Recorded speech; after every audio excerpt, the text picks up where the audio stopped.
Mike Pettiford again. Now we get into the race cars. These are T4 Solstices. They're normally aspirated. They have about 171 horsepower. If you look on the windshield, they are championship winning race cars, both of them. They're really fun to drive. They're easy to drive.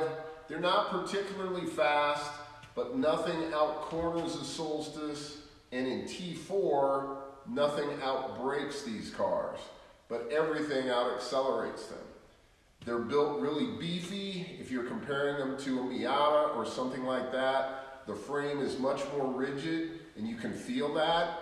Also, the tires are wider, and the stance is wider. The track is wider. So just about everybody that drives these loves them, but they wish they had a little more power.